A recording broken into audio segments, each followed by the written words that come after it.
Hello students, आज के इस वीडियो में आप सभी लोगों का स्वागत है। फ्रेंड्स, मैं बताना चाहता हूं कि इस सीलिंग फैन में क्या हुआ था और इस सीलिंग फैन को कैसे चलाया जाएगा, कैसे बनाया जाएगा, इन सब चीज़ों के बारे में बताएंगे। बने रहिएगा वीडियो के लास्ट तक, तभी जाकर के हर चीज़ों के बारे में आपके पास जानकारी हो पाएगी। आइए वीडियो को स्टार्ट करते हैं। आपका ये सीलिंग फैन है? यह सीलिंग फैन है। हाँ, तो इसके अंदर क्या हुआ था आपके सीलिंग फैन के अंदर? इस सीलिंग फैन के अंदर चलते वक्त बहुत ज्यादा इसमें से आवाज आ रहा है। यानी इनके कहने का मतलब यह है कि इनका जो ये सीलिंग फैन है चल रहा है और चलते चलते बहुत तेज आवाज करने लगता है। देखिए, ये फॉल्ट कई भी सीलिंग फैन के अंदर बहुत सारे ऐसे फॉल्ट आ जाते हैं जो चलते चलते कट कट कट का आवाज करके रुक जाता है। तो कट कट कट के आवाज करके जैसे रुकेगा, तो थोड़ा सा नजदीक आ जाइए। ये आपका जो कैप्स्टन राड होता है, यानी ये वाली जो राड होती है वो कट जाती है। कटने की वजह से कट कट कट का आवाज करके पंखा रुक जाता है और गूं गूं का आवाज करने लगता है। कभी कभी कुछ ऐसे फॉल्ट आ जाते हैं जहां पे क्या होता है कि आपका जो सीलिंग फैन होता है बस गूं गूं का आवाज करता है, चलता नहीं है।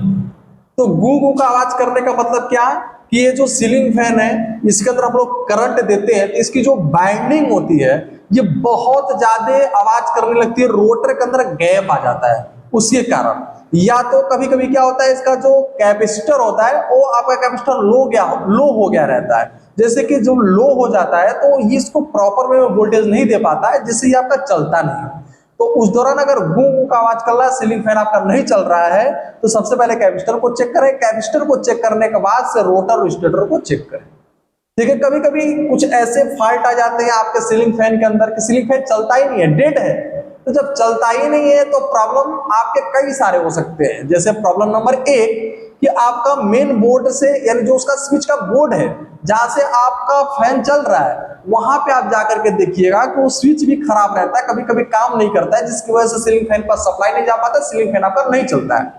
कभी कभी भी क्या होता है कि आपका जो सीलिंग फैन है वहां पे सप्लाई तो जा रहा है, लेकिन जो ये तार रोज में कसा जाता है, यानी ऊपर जो सीलिंग रोज होता है उस रोज में कसा जाता है, रोज से ये तार टूट जाता है। उस दौरान भी आपका करंट इसके अंदर नहीं जाता, जिससे नहीं चल पाता है। कभी कभी फॉल्ट क्या होता है कि यहाँ से तो ठीक है, यहाँ पे आप देख सकते हैं इसका जो कैपेसिटर होता है, टर्मिनल पॉइंट होती है, इस टर्मिनल पॉइंट से कभी कभी कनेक्शन छोड़ देता है।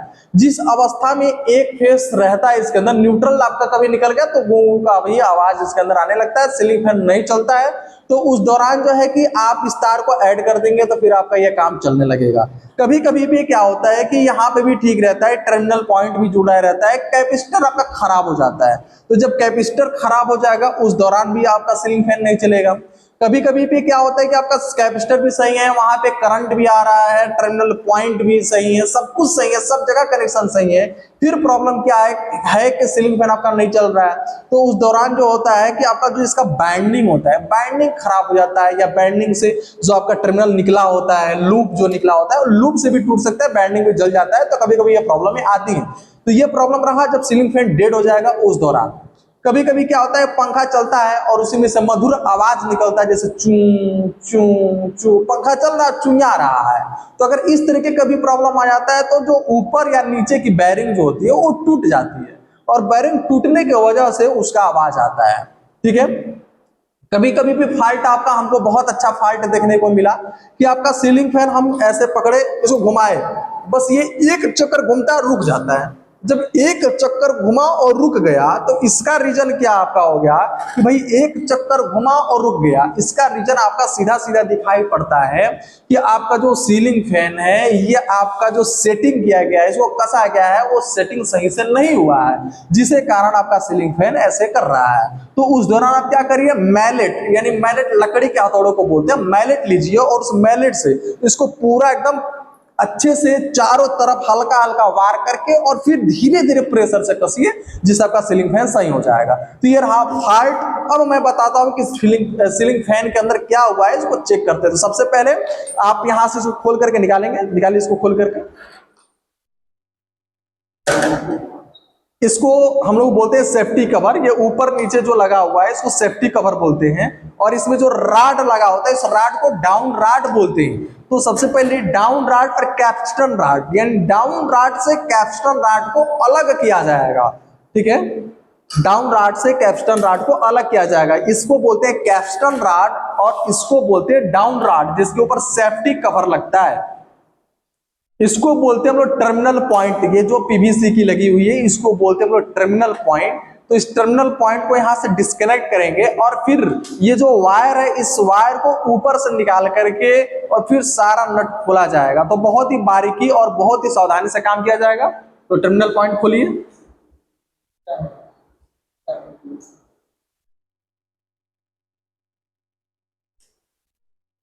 ये सभी काम जो होता है हमारे स्टूडेंट्स ही करते हैं, इसको हम नहीं करते। जो भी काम होता है स्टूडेंट ही करते हैं। बस मैं उनको रास्ता दिखाता हूँ, बताता हूँ। और शिक्षक का यही मतलब होता है कि वो जो भी स्टूडेंट उससे पढ़ रहे हैं उनको क्या करें, अच्छे से नॉलेज दें और अपने मातृभाषा में उनको समझाने का प्रयास करें कि जो भी अपने स्टूडेंट है उस काम को अच्छे से सीख पाए बिना आपकी उपस्थिति के भी। तो अब मैं अभी यहाँ पर बता दिया। अब यही लड़के कहीं मार्केट में काम करने जाएंगे तो बेझिझक बहुत अच्छे से काम करेंगे। उनको किसी भी प्रॉब्लम नहीं आने वाला, कोई भी प्रॉब्लम उनका नहीं आने वाला।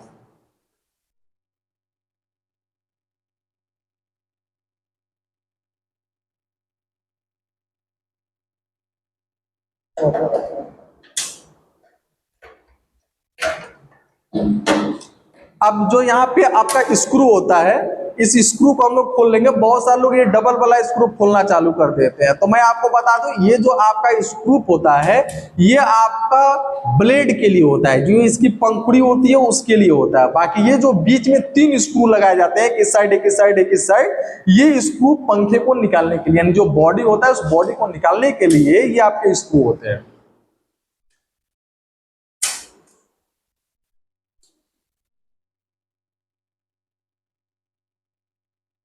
जैसा कि आप देख सकते हैं कि इसका टर्मिनल पॉइंट भी खोल लिया गया है, इसका स्क्रू भी सारा का खुल गया। अब ये रेडी है निकलने के लिए, लेकिन इसको निकालने से पहले 2-3 सावधानी भी यहाँ पर देखना होगा कि आपका ये जो टर्मिनल है, तार है, बिना किसी वजह का इसको मत काटिए। सबसे पहले आप इसके बाइंडिंग को चेक करिए कि इसका बाइंडिंग सही है या खराब है, उसके बाद जाकर के इसको काटिए या तोड़िए। सावधानी रखने की क्या जरूरत होती है कि इसको बहुत सारे टेक्नीशियन क्या करते हैं, ऐसे पकड़ते हैं और इसको मार देते हैं, जिससे क्या होता है कि ये आपका जो ऊपर का बॉडी होता है ये बॉडी से आपका ये तार कट जाता है। ठीक है, उस दौरान क्या होता है कि हम लोग इसको इसी के अंदर डाल देते हैं और बस जैसे तैसे इसको कस करके और कस्टमर को दे देते हैं। उस दौरान क्या होगा कि इसका जो तार होता है इसमें टच होता है कैप्स्टन रॉड में। कैप्स्टन रॉड के सहारे आपका एक नट बोल्ट लगा होता है और ये जुड़ जाता है डाउन रॉड में, और डाउन रॉड जुड़ जाता है आपका जो सीलिंग यानी सीलिंग जंक्शन होता है उस जंक्शन के रॉड से जुड़ जाता है। और वो रॉड किससे जुड़ जाता है, सरिया से। और सरिया किससे कनेक्ट होता है, पूरे मकान से। अब क्या होगा कि जो करंट होगा वो पूरे छत में फैलना चालू हो जाएगा। और बरसात के दिनों में जब बारिश होता है उस दौरान क्या होता है, आप छत पे चढ़ते हैं तो कहते हैं करंट लग रहा है, दीवार को छूते हैं तो करंट लग रहा है। तो प्रॉब्लम आपके सीलिंग फैन से होता है। 80% प्रॉब्लम आपके सीलिंग फैन से होता है, जिससे आपको करंट लगता है बरसात के दिनों में। तो ये भी आपको एक प्रॉब्लम जानने को मिला। तो आप ये गलती ना ही करिए। ठीक है, सबसे पहले हम इसको हल्का सा डाउन करेंगे। हल्का डाउन करने के बाद यहाँ पर हम अपने हाथ को रख करके फिर इसको नीचे करेंगे ताकि हमारा हाथ इसको रोक ले। ठीक है, और तब जाकर के जब ये निकल जाएगा, हल्का ढीला हो जाएगा, तब हम इसको सीधा कर लेंगे और सीधा करके इसके कवर को निकाल लेंगे बाहर। तो ये कुछ काम है, सावधानी इसके अंदर रखना बहुत जरूरी है ताकि आपका जो वर्किंग है वो आसानी से हो। आप लोग समझ पाए? तो आप लोग इसको लीजिए और उसी सावधानी से आराम से निकाल सकते हैं कि ये रेडी हो गए हैं। लेकिन ये इन्होंने अपने हाथ को यहाँ पर रखा है। अब हल्का हल्का मारिए, हाँ मारिए, हाँ बस।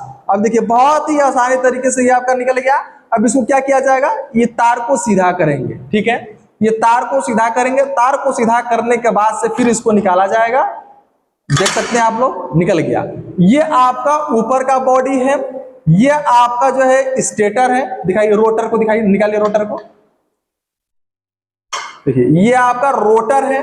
तो ये आपका रोटर भी निकल गया, ऊपर की कवर भी निकल गई, ये आपका स्टेटर हो गया और ये आपका जो है कैप्स्टन रॉड हो गया। अब ये इनका जो क्वेश्चन था कि सर बहुत ज्यादा पंखे के अंदर से आवाज आ रहा है, तो आवाज